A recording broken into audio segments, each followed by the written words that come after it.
마태복음 6장 9절에서 13절까지 저랑 한 절씩 같이 교독을 하시겠습니다. 이러므로 너희는 이렇게 기도하라. 하늘에 계신 우리 아버지여, 이름이 거룩히 여김을 받으시오며 나라의 임하옵시며 뜻이 하늘에서 이루어진 것 같이 땅에서도 이루어지이다. 오늘 우리에게 일용할 양식을 주옵시고 우리가 우리에게 죄 지은 자를 사하여 준 것 같이 우리 죄를 사하여 주옵시고. 13절 다 같이요. 우리를 시험에 들게 하지 마옵시고 다만 악에서 구하옵소서. 나라와 권세와 영광이 아버지께 영원히 있사옵나이다. 아멘. 오늘은 이 말씀을 중심으로 이제 크로스의 성경 공부 47조 27과 주기도문에 관한 말씀 내용을 좀 살펴보려고 하는데요. 지난 2주 동안에 우리가 이제 하나님께 드리는 기도에 대해서 살펴봤죠. 그래서 그것을 기도를 살펴보면서 우리가 하나님께 올려드리는 기도라고 하는 것은 기본적으로 하나님께서 받으실 만한 향내나는 기도가 아니다. 이런 말씀을 드렸습니다. 기본적으로 저희들이 하는 기도는 타락한 인간이 자신의 탐욕을 채우기 위한 악취가 나는 기도일 수밖에 없다고 말씀드렸죠. 그런데 이제 그 기도가 하나님께 올려져서 결국은 하나님께서 받으실 만한 향내나는 기도가 된다라고 말씀드렸는데 어떻게 그렇게 된다고 했나요? 우리가 드리는 기도에 누구의 기도가? 예수님의 기도가 덧입혀져서 올라가기 때문에 그런 거예요. 그래서 이제 우리가 이 땅에서 하나님에게 어떠한 기도를 하든지 상관없이 항상 하나님은 어떻게 우리에게 그 기도에 응답을 하시냐면 예수님의 기도를 들으시고 응답하시는 것처럼 응답을 하신다고 했죠. 그래서 항상 그 기도의 응답이 뭐냐면 우리의 삶이 하나님의 뜻에 합당하게 되어지는 것, 하나님의 뜻을 이루어가는 것. 그래서 우리가 더욱더 거룩한 백성이 되게 하는 쪽에 초점을 맞춰서 우리에게 응답해 주신다라고 하는 내용을 지난 2주 동안 살펴봤습니다. 그래서 하나님께서 우리가 이제 하나님께 하나님 물질 많이 주세요 라고 기도를 했는데 하나님 보시기에 물질을 많이 주는 것이 우리에게 영적으로 도움이 되고 하나님 나라를 이뤄가고 물질을 주면 삶 속에서 그 물질을 가지고 하나님 나라를 확장하는 일에 귀하게 쓰겠다라고 생각되어지면 물질을 주시지만 그것이 아니라 이 물질을 줬다가는 이게 잘못 사용해가지고 이 꼴이 보니까 망하겠다 싶으면 오히려 물질을 주는 것이 아니라 진짜로 망하게 만드는 그런 결과를 가져다 줄 수도 있다고 말씀드렸습니다. 물질만 그런 게 아니고 건강, 세상적인 성공 다 마찬가지라고 그랬어요. 그런 내용을 이제 지난 우리가 2주 동안 살펴봤는데요. 그런데 이제 우리가 이제 지난 2주 동안 살펴보면서 예수님의 향내나는 기도의 근거를 무엇으로 어떤 기도를 삼았냐면 예수님께서 겟세마네 동산에서 십자가 고난을 앞두고 하셨던 그 기도를 근거로 해서 그래서 그때 기도하신 내용이 뭐냐면 아버지 할 수만 있거든 이 잔을 내게서 좀 피하게 해달라고 하시고 나서 어떤 기도하셨어요? 그러나 나의 뜻대로 마시고 아버지의 뜻대로 해달라고 하는 그 기도를 근거로 해가지고 그런 말씀들을 드렸습니다. 근데 사실은 성경에 나오는 예수님의 기도 중에서 그 기도보다 훨씬 더 중요한 기도가 있는데 그것이 뭐냐면 바로 오늘 제목인 주기도문입니다. 주기도문. 근데 27과는 이제 주기도문에 대해서 살펴보는데요. 예전에 제가 이 말씀을 한번 드린 것 같은데요. 주기도문에 관한 예화가 있어요. 기억하실지 모르겠는데 어떤 목사님이 어떤 모임에 참석하느라고 좀 늦었다고 합니다. 부랴부랴 운전해서 가다 보니까 모임 장소 근처에 아무리 돌아봐도 주차할 데가 없는 거예요. 다 주차금지 이렇게 써있고 주차할 수 있는 공간이 없었습니다. 그래서 한참 돌다가 도저히 안 되겠다 싶어가지고 그냥 주차금지 구역에다가 차를 딱 세워놓고 뭐라고 메모를 한 장 남겨놨냐면 제가 이 동네를 10바퀴를 돌았는데도 주차할 곳이 없어서 할 수 없이 여기다가 차를 세웁니다. 그렇게 메모를 해놓고 그 메모 밑에다가 주기도문의 한 구절을 갖다가 이렇게 딱 적어놨어요. 뭐라고 적어놨냐면 우리의 죄를 사하여 주옵시고라고 딱 적어놨어요. 기억나세요? 한참 이제 후에 모임을 마치고 목사님이 나오셨어요. 내가 보니까는 자신의 기대와 달리 주차 위반 딱지가 탁 붙어 있는 거예요. 그러면서 그 주차 위반 딱지 밑에 경찰이 또 메모를 남겨놨어요. 저는 이 동네를 10년이나 돌았습니다. 제가 이 딱지를 붙이지 않으면 제 목이 날아갑니다. 그러면서 밑에다가 또 주기도문 한 구절을 적어놨어요. 뭐라 그랬냐면 우리를 시험에 들게 하지 마옵시고 다만 악에서 구하옵소서 이렇게 적어놨다고 하는 거예요. 예전에 말씀드렸어요 제가. 근데 제가 왜 그때 그 말씀 드렸냐면 우리가 기도를 할 때 특별히 주기도문 같은 말씀을 다룰 때 그걸 우리 자꾸 편의대로 우리 마음대로 사용해서는 안 된다고 하는 거예요. 주기도문도 사실은 그렇게 활용하는 분들이 있다고 있으세요. 자기 편의대로 받아들이는 거죠.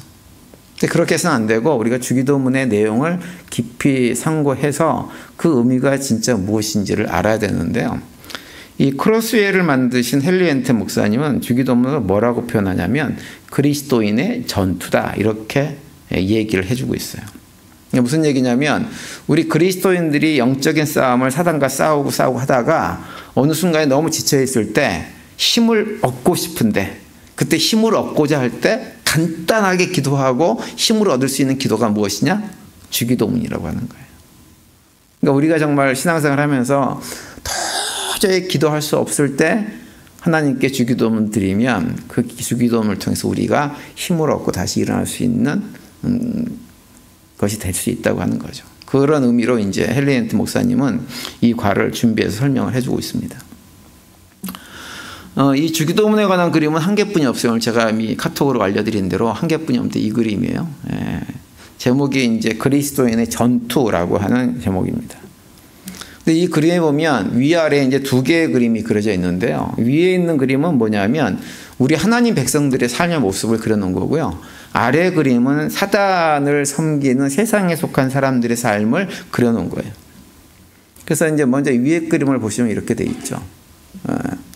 이제 오른쪽에 있는 그 무릎을 꿇고 있는 섬김의 자세는 우리를 얘기하는 거예요. 우리는 어떤 존재들이냐면 그 왼쪽에 있는 예수 그리스도를 이렇게 왕으로 주인으로 머리로 해가지고 이제 성령 하나님의 인도하심을 받고 하나님의 말씀의 표준을 따라서 삶을 살아가는 사람들이에요.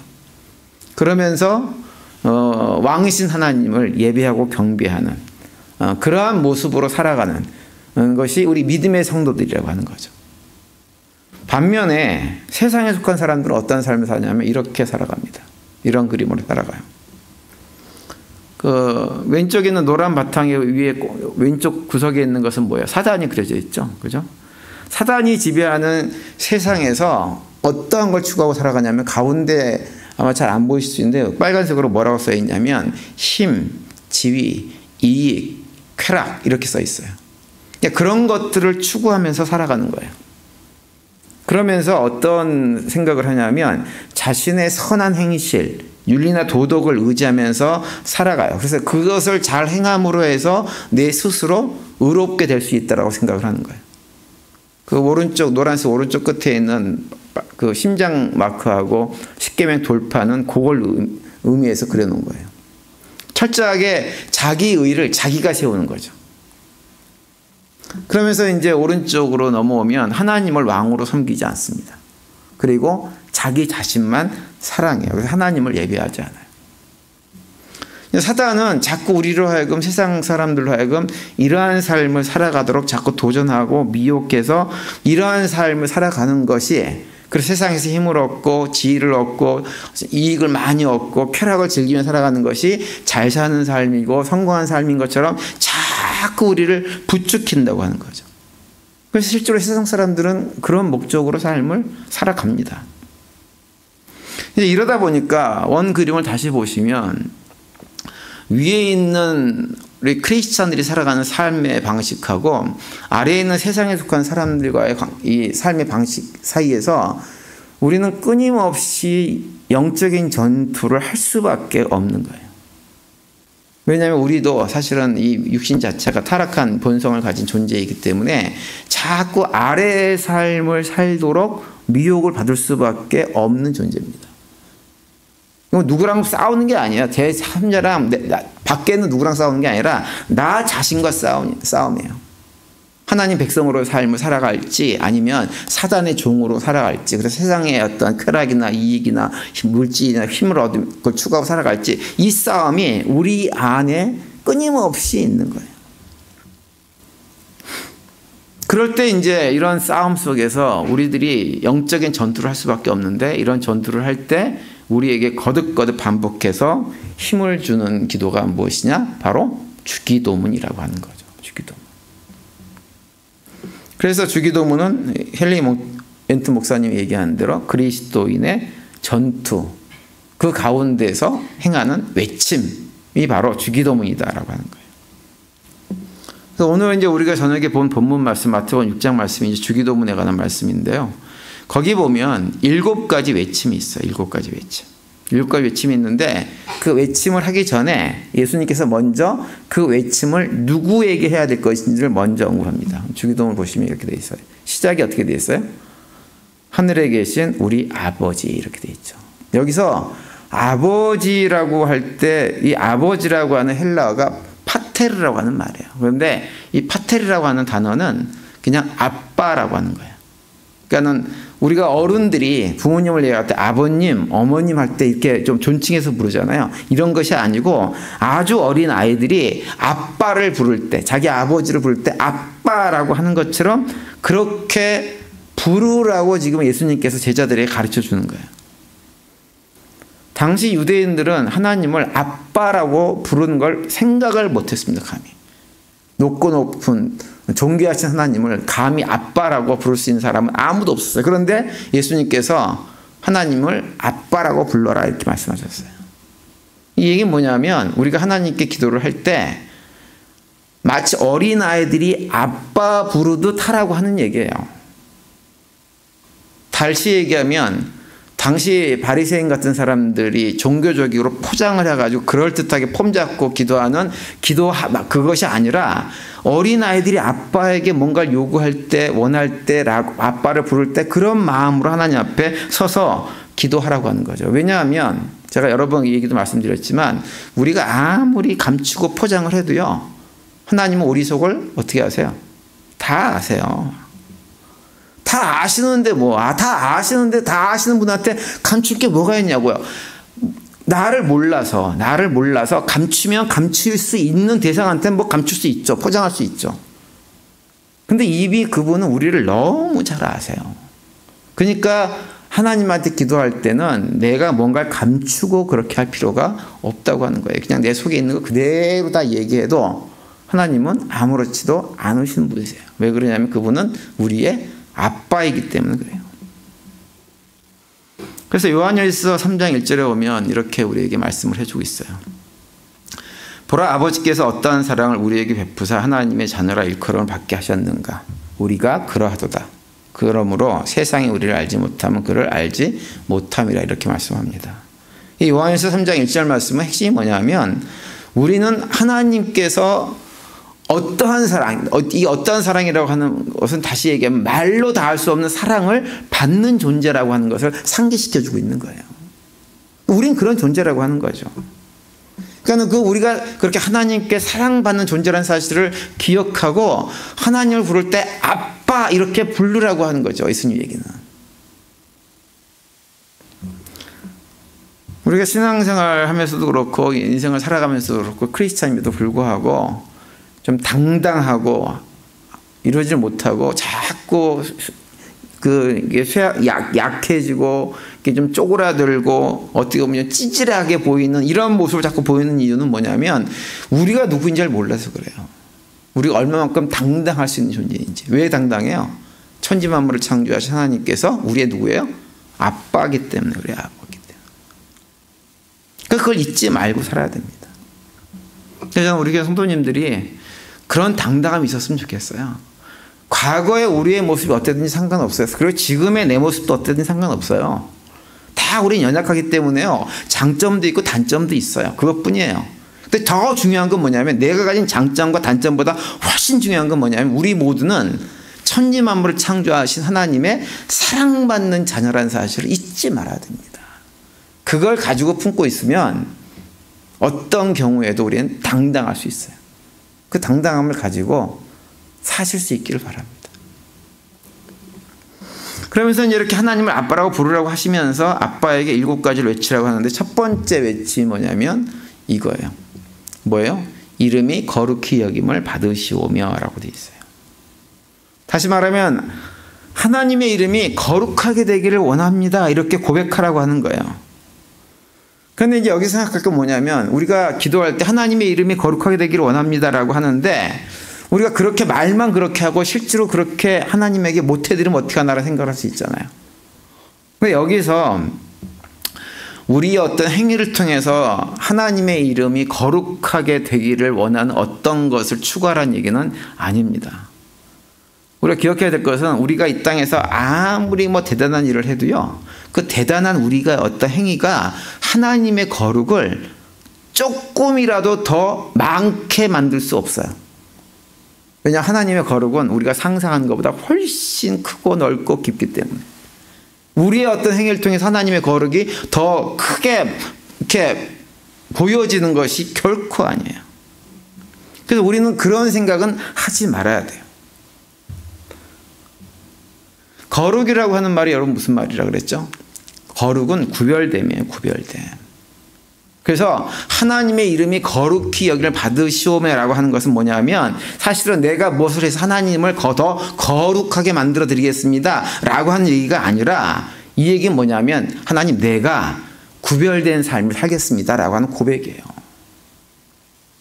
그러니까 나로 하여금 그런 삶을 살 수 있도록 해달라고 하는 거예요.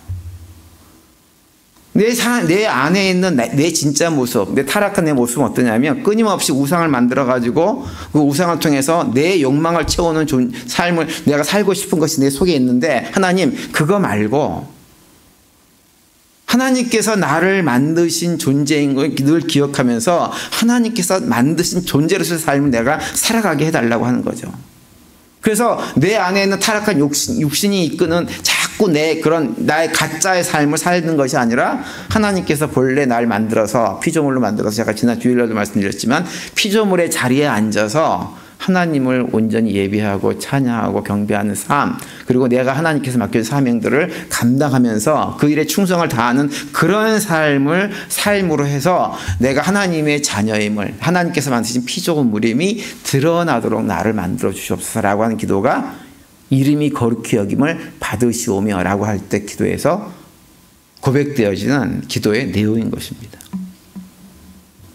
그래서 우리가 늘 이걸 기억해야 돼요. 우리가 하나님을 이름을 영화롭게 하고 거룩하게 할 때 우리가 무슨 일인가를 열심히 해가지고 그게 되는 것이 결코 아닙니다. 교회를 막 크게 짓는다 하나님께서 영광을 더 받으신 것도 아니고요. 더 거룩해지는 것도 아니에요.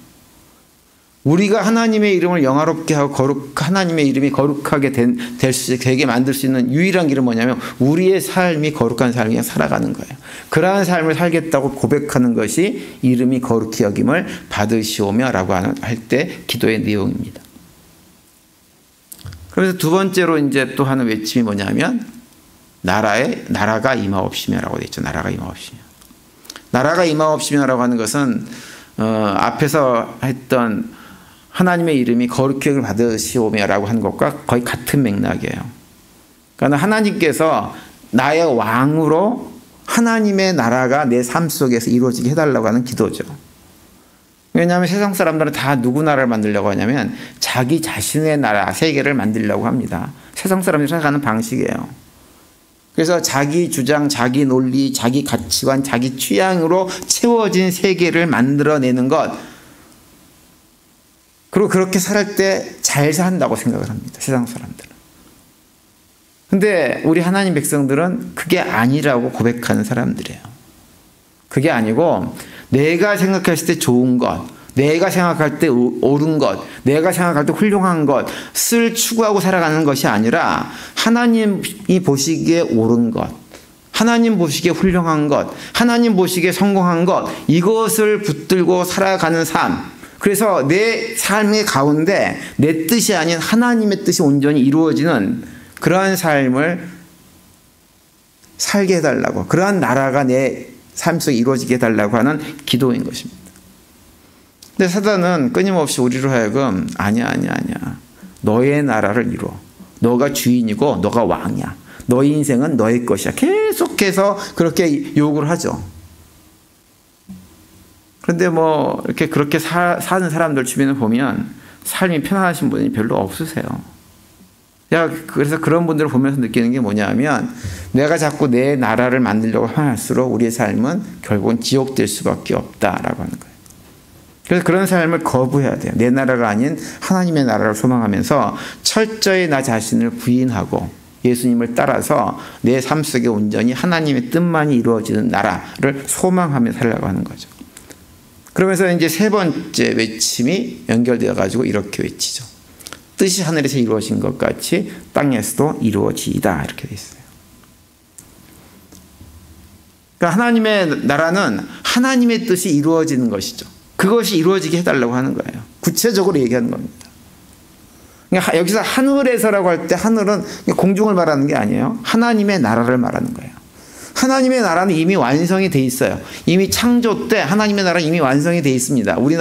우리는 그 나라를 직접 경험하지 못해서 그렇지 이미 완성이 돼 있어요. 그런데 그 완성된 하나님의 나라가 내 삶에서도 구체적으로 경험되게 해달라고 하는 거예요. 그러면 어떻게 해야 되겠어요? 우리도 이 땅에 살면서 철저하게 하나님의 뜻에 따라 삶을 살아갈 때 그 나라가 경험되어지는 것입니다. 많은 분들이 신앙생활 할 때도 그렇고 삶이 지옥이다 뭐 이런 소리를 하지만 삶이 지옥이 되어지고 신앙생활 속에서도 힘들고 어려운 이유 중에 하나는 뭐냐면 거의 대부분이 자기의 뜻을 놓지 못해서 그래요. 하나님의 뜻이 내 삶 속에 이루어져야 되는데 하나님 뜻이 아닌 자꾸 내 뜻이야, 내 뜻. 내 나라가 이루어지기 원해서 그런 거예요. 그래서 이 기도 제목도 철저하게 자기 부정을 통해서 하나님 내 뜻은 죽여주세요. 내 뜻은 죽여주시고 내가 하나님 말씀을 가까이 해서 하나님 뜻을 헤아려서 하나님께서 원하시는 삶을 살 수 있도록 해달라고 그 기도를 하라고 하는 것입니다. 그러고 나서 이제 네 번째로 하는 기도가 뭐냐? 일용할 양식을 주옵시고라고 되어 있어요. 일용할 양식을 주옵시고. 근데 이 주기도문 가운데서 가장 많이 오해하는 기도 내용이 바로 이 부분이에요. 왜 이걸 어떻게 애들 오해하냐면 일용할 양식을 주옵시고 그러니까요. 어떤 의미로 받아들이냐면 일상의 삶 속에서 하나님 저에게 필요한 것 하나님 아시죠? 그거 하나님 채워주세요라고 기도하는 것처럼 느껴집니다. 근데 이 기도는 그런 기도가 결코 아닙니다. 왜 그러느냐? 예수님께서 뭐라고 하셨어요? 마태복음 6장에서. 우리가 이 땅에서 먹고 입고 쓰는 것은 하나님께서 어떻게 하신다고 그랬어요? 다 아시고 그건 채워주신다고 하셨어요. 그러니까는 우리가 이 땅에서 필요한 그 일용할 양식이라고 하는 거, 우리가 먹고 입고 쓰는 이런 문제는 하나님께서 아셔서 채워주는 이미 약속된 문제예요. 기도할 문제가 아니에요. 예수님께서 그렇게 말씀을 하셨어요. 근데 그렇게 말씀을 하시는 분이 또 주기도문 할 때는 그거 채워달라고 기도해라라고 말씀을 하셨을 리가 있나요, 없나요? 없어요. 그럼 충돌되잖아요. 말이 앞뒤가 안 맞잖아요. 앞에서는 하라 그랬다가 뒤에서 하지 말라 그랬다가 이게 뭐예요? 예수님의 뜻은 하지 말라예요. 그러면 여기서 일용할 양식이라는 건 도대체 뭘까요? 이것을 알려면 이게 우리가 성경을 좀 이제 보면 그 각주라는 게 있어요. 그러니까 뭔가가 좀 이렇게 단어나 이런 것들이 좀 헷갈리면 옆에다가 이렇게 표시를 해놔요. 그래가지고 표준세번 성경에 보면 일용할 양식이라고 하는 그 부분에 어떻게 표시를 해놨냐면 옆에다가 사라고 딱 표시를 해놓고요. 밑에 각주를 달아놨어요. 각주를 뭐라고 달아놨냐면 내일 양식이다 이렇게 달아놨어요. 제가 예전에 제가 좀 전에 말씀드린 그런 서로 충돌되는 그런 문제 때문에 아니 예수님은 왜 구하지 말라 그래놓고 또 구하라고 하셨지? 라고 하는 거 고민을 하다가 성경을 자세히 보니까 각주가 있어서 이 내용을 발견을 했어요. 그래서 그럼 내일 양식은 뭐지? 라고 하는 고민이 있었습니다.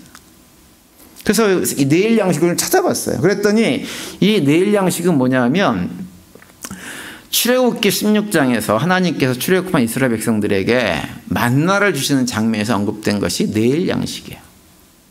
출애굽기 16장 23절을 보시면 이렇게 되어 있습니다. 모세가 그들에게 이르되 여호와께서 이같이 말씀하셨느니라. 내일은 휴일이니 여호와께 거룩한 안식일이라. 너희가 구울 것은 굽고 삶을 것은 삶고 그 나머지는 다 너희를 위하여 아침까지 간수하라. 이렇게 말씀합니다. 이 출애굽기 16장에 보면 하나님께서 안식일에 먹을 음식을 어떻게 하셨어요? 미리 주셨어요. 안식일에 먹을 음식을. 그래서 여기서 내일은 휴일이니 뭐라 그래요? 안식일이다 라고 하면서 그날 것은 미리 주시고 그날은 그냥 쉬는 날로 정해 주셨다고요. 그날에 먹을 양식이 내일 양식이에요. 그러니까 안식일에 먹는 양식이 내일 양식입니다. 근데 그 내일 양식은 무엇을 의미하느냐? 하나님께서 우리에게 주시는 쉼을 상징하는 것이 내일 양식이에요. 그러니까 일용할 양식을 달라고 하는 것, 내일 양식을 달라고 하는 것은 뭐냐면 하나님 저희에게 이렇게 영적인 쭉 싸움을 해나간 이런 싸움 속에서 이런 싸움만 계속하는 것이 아니라 이런 싸움 중에서도 하나님께서 주시는 세상 사람들이 알 수 없는 안식을 우리에게 허락해 주시옵소서라고 기도하는 것입니다. 그것이 일용할 양식을 달라고 하는 기도인 거예요. 내일 양식. 그래서 그 안식을 바라보면서 당장 눈앞에는 여러 가지 어려움이 있고 문제가 있고 싸움이 있고 갈등이 있고 이런 것이 있지만 그런 현실만 바라보는 것이 아니라 하나님께서 우리에게 주실 내일 양식이라고 상징하는 그 안식을 소망하면서 이 육적인 것에 매이지 않고 그 안식할 날을 소망하면서 마음속에 평안을 누리며 살아가라고 하는 거예요. 그렇게 살아갈 수 있도록 기도하라고 하는 것이 일용할 양식을 달라고 하는 기도의 내용이라고 하는 거죠. 우리 하나님 백성들은 이 땅에서 안식을 추구하는 사람들이 아니에요. 제가 지난번에도 말씀드렸지만 우리 인생은 뭐라 그랬어요? 나그네 길이 아니고 출장 인생이에요. 출장 인생. 출장자들은요 어디 가야 안식을 얻어요? 집에 돌아가야 안식을 얻어요. 집에 가야.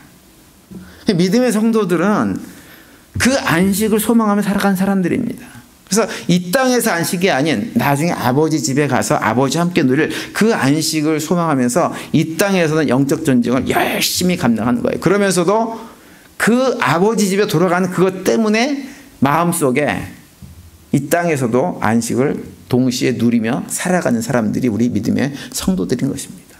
그것을 소망하고 그것을 붙들고 그걸 바라볼 수 있으면 이 땅에서 어떠한 영적 전쟁이 우리 삶 속에 다가와도요 그런 것들이 우리에게 크게 문제가 되지를 않습니다. 저는 우리 성도님들이 그러한 믿음으로 믿음의 길을 신실하게 걸어갈 수 있게 되기를 정말 간절히 바랍니다. 그래서 아무리 삶이 어렵고 힘들어도 하나님께 주시는 안식, 평안, 쉼 이것을 누리며 살아갈 수 있는 우리 모두가 되시기를 간절히 바랍니다. 그리고 다섯 번째 외침은 이거죠. 죄 지은 자를 사하여 준 것 같이 우리의 죄를 사하여 주옵시고라고 되어 있는데요. 이 다섯 번째 외침도 살짝 오해하는 경향이 있어요. 이걸 어떻게 오해하냐면 기도하면서 하나님 내가 내 옆에 있는 사람의 잘못 나에게 행한 악행들을 용서해 줄 테니까 내가 그를 용서해 준 것처럼 하나님 저를 용서해 주세요 라고 기도하라는 소리처럼 들려요. 근데 만약에 우리가 하나님께 그렇게 기도를 하면 하나님께 용서받을 수 있는 사람이 있을까요? 없을까요? 없어요. 왜요? 우리는 용서가 잘 안 돼요. 날 한번 긁어놓으면 그게 평생 갑니다. 평생. 용서가 잘 안 돼요. 우리 인간이 연약함이에요. 그래서 이 말씀은 그런 의미로 주신 것이 아니고 하나님께서 우리를 용서하신 것을 기억하면서 우리도 용서하는 삶을 살게 해달라고 하는 것을 역설적으로 표현하고 있는 것뿐이에요. 우리는 그렇게 살 수밖에 없어요. 하나님 내가 용서한 걸 근거로 해서 용서해 주세요? 그럼 용서 못 받아요. 근데 우리가 하나님의 용서를 경험하고 살 수 있는 유일한 길은 무엇이냐? 하나님께서 나를 용서해 주신 것처럼 내가 누군가를 용서할 때 그때 하나님의 용서도 같이 경험하는 거예요. 그래서 늘 하나님의 용서를 기억하면서 하나님 나도 그렇게 용서하면서 살아갈 수 있도록 나를 붙잡아 달라고. 그래서 나에게 공격하고 나를 힘들게 하고 어렵게 하는 사람들을 용서하지 못해가지고 그 사람들을 공격해야만 직성이 풀리는 그러한 나의 답답함 이런 것을 좀 벗어나서 내 안에도 용서의 기쁨들, 그 용서로 인한 평안들이 내 삶 속에 채워져서 하나님의 자녀답게 살게 해달라고 기도하라고 하는 것이 이 부분의 내용입니다. 다시 얘기하면 로마서 12장에서 언급하고 있는 대로 선으로 악을 이기라고 하는 거예요. 선으로 악을 이기라. 선으로 악을 이기게 해달라고 기도하는 거예요. 마치 선한 사마리아 사람이 그랬던 것처럼. 과거에도 그랬고 지금도 그렇고 앞으로도 계속 미래에도 나를 학대하고 미워하고 함부로 대하고 뭐 이럴 그 유대인을, 사마리아 사람이 유대인이 강도 만나서 쓰러진 걸 보고서는 그에게 모든 필요를 제공하고 그걸 구해줬던 것처럼 그러한 마음을 가지고 삶을 살게 해달라고 하는 기도입니다. 쉽지 않은 일이지만 어려운 일. 그래서 영적 싸움인 거예요. 그게 쉬운 일이면 싸움이 되겠어요? 쉽지 않기 때문에 싸움인 거예요. 싸움이 힘들고 어렵지만 그러한 삶을 살게 해달라고 기도하라고 하는 거죠. 그래서 궁극적으로는 예수님이 우리를 용서하신 것처럼, 우리를 용서하기 위해서 십자가에서 대속의 죽음을 죽으셨던 것처럼 우리도 예수님의 삶을 닮아서 진정한 용서의 용사로, 용서하는 용사로 삶을 살 수 있게 해달라는 기도가 이 5번째 기도의 내용입니다. 그리고 이제 6번째 기도의 내용은 뭐냐 하면 시험에 들게 하지 마옵시고 다만 악에서 구하옵소서라고 되어 있죠. 여기서 말하는 시험은 악한 사단이 우리를 영적으로 무너뜨리기 위해서 하는 시험들을 말하는 거예요. 그런 시험에 걸려 넘어지지 않게 해달라고 하는 거예요. 이따금 하나님께서 우리를 훈육할 방식으로 하나님께서 우리로 하여금 사단이 우리를 시험하고 도전하고 괴롭게 하는 자리를 이렇게 문을 열어줄 때가 이따금 있어요. 그런 시험은 사실은 끝이 좋습니다. 왜냐하면 우리를 하나님께서 훈련시키고 양육시키기 위해서 이렇게 잠깐 문을 오픈해 오기 때문에 그런 시험들은 당연히요 크게 문제가 되지 않아요. 우리에게 결과적으로 유익이 옵니다. 그런데 문제는 그런 시험이 아니라 사단이 진짜 미혹하는 시험에 빠지게 되어지면 우리는 악한 길로 갈 수밖에 없어요. 그게 그 미끼를 덥석 무는 순간 우리는 악한 자리로 떨어질 수밖에 없습니다. 그래서 이 기도는 우리 믿음의 성도들이 끊임없이 사단이 하는 시험들 속에서 살아갈 수밖에 없는 존재라고 하는 것을 우리에게 보여주고 있는 거예요. 돌아오는 주일날 설교 본문 내용이 뭐냐면 예수님께서 세례 받으신 이후에 광야로 가서 시험 받으신 장면이 나와요. 그 광야, 제가 주일날 말씀드리겠지만 광야는 무엇이냐면 믿음의 성도들이 살아가는 삶의 현장을 말하는 겁니다. 끊임없는 시험이 계속된 곳이 광야예요. 그 광야 같은 현장 속에서 시험을 당할 때 하나님 우리로 하여금 그 악한 사단 마귀의 시험에서 내가 미끼를 덜썩 물어가지고 망하는 삶을 살지 않고 이길 수 있도록 도와주세요. 하나님께 왜 이 기도를 하느냐? 우리가 사단을 만만하게 봐서는 안 되기 때문에 그렇습니다. 사단이 생각보다 만만치 않아요. 굉장히 교묘하기도 하고 아주 지혜롭기도 하기 때문에요. 우리를 어떤 식으로도 넘어뜨리려고 합니다. 그래서 하나님께서 붙잡아 주시는 도움이 반드시 필요합니다. 그래서 베드로 사도 같은 경우는 베드로전서 5장 8절에서 이렇게 말씀하고 있죠. 근신하라 깨어라 너희 대적마귀가 우는 사자같이 두루다니며 삼킬 자를 찾나니라고 이렇게 경고를 하고 있습니다. 끊임없이 두루다니며 삼킬 자를 찾아다니는 것이 사단이기 때문에 그 사단과 정책 전쟁에서 이기려면 우리가 하나님께 기도해야 돼. 하나님 악에 지지 않게 해주세요. 시험에 들지 않게 해주세요. 하나님께 간구하라고 하는 것입니다. 그리고 마지막으로 이제 외치는 것은 뭐냐면 나라와 권세와 영광이 아버지께 영원히 있사옵나이다. 아멘 이렇게 돼 있죠. 이 맨 끝에 있는 아멘은 본래는 없는 내용인데 나중에 집어넣었어요. 왜냐하면 주기도문을 갖다 초대교회에서 이렇게 하다 보니까 이 주기도문이 정말 우리가 진실되게 고백해야 되는 그런 내용들인 거예요. 그리고 그걸 고백할 때마다 정말 진실된 의미로 고백을 했어요. 그래서 끝에 아멘을 안 붙일 수가 없어요. 제가 고백하는 이는 모든 예수님의 기도, 주기도문의 내용이 내 마음 정말 깊은 곳으로부터 진실되게 하는 고백입니다. 라고 하는 의미에서 아멘을 붙인 것입니다. 이 주기도문은 이 주기도문 전체 내용이 우리 삶 가운데 이루어지게 되어지면 우리는 영적 전쟁에서 결코 패배할 수가 없습니다. 패배할 수가 없어요. 그런 기도예요. 그래서 우리가 이 주기도문을 정말 소중하게 생각을 해야 돼요. 그런데 이제 한 가지 여기서 이제 마지막으로 질문이 뭐냐면 이상하게도 예수님의 주기도문에는 예수님의 이름으로 기도합니다가 없죠. 그 이유는 뭘까요? 이 기도는 예수님의 이름으로 기도할 필요가 없어요. 왜 그래요? 예수님의 기도이기 때문에. 이 자체로 어때요? 향내나는 기도예요. 더 이상 다른 것이 필요가 없을 만큼 향연하는 기도이기 때문에 예수님의 이름으로 기도하지 않고 그냥 아멘 하는 것입니다.